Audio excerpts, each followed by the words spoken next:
ថ្ងៃនេះខ្ញុំសូមបង្ហាញអំពីរបៀបបើកមុខងារផ្ញើសារទៅទូរស័ព្ទដៃនៅពេលដែលមានមនុស្សឆ្លងកាត់មុខកាមេរ៉ានិង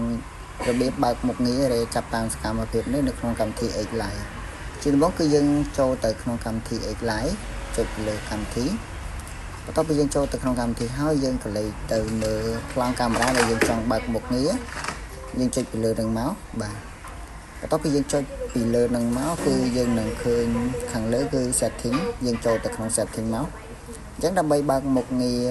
ផ្ញើសារចូលទូរស័ព្ទដៃគឺយើងក៏លេខទៅមើលពាក្យថា Allo Alarm Notification អញ្ចឹងយើងចុចពីលើពាក្យ Alarm Notification មក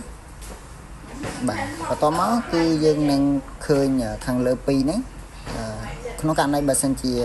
បិទទាំងពីរគឺអត់មានសកម្មភាពផ្ញើសារចូលទូរស័ព្ទដៃយើងទេប៉ុន្តែបើសិនយើងបើកទាំងពីរហ្នឹងគឺនៅពេលដែលមានមនុស្សឆ្លងកាត់គឺវានឹងផ្ញើសារចូលទូរស័ព្ទដៃយើងឲ្យដឹងថាមានមនុស្សឆ្លងកាត់ពីមុខកាមេរ៉ាតែម្ដងបាទអញ្ចឹងរបៀបបើកគឺមានតែប៉ុណ្្នឹងអញ្ចឹងបន្ទាប់ពីយើងបានបើកមុខងារនឹងហើយមុខងារមួយទៀតគឺជាមុខងារដែលយើងបើករេតាមសកម្មភាពនេះយើងចូល alarm detection មកហើយយើងក៏លេខទៅមើលខាងក្រោមពាក្យថា auto tracking ខាងក្រោមគេបាទយើងចុចពីលើនឹងមកគឺយើងបើកមកមានន័យថានៅពេលដែលមានមនុស្សឆ្លងកាត់ពីមុខលេនកាមេរ៉ាគឺវានឹងរេតាមសកម្មភាពនេះតែម្ដង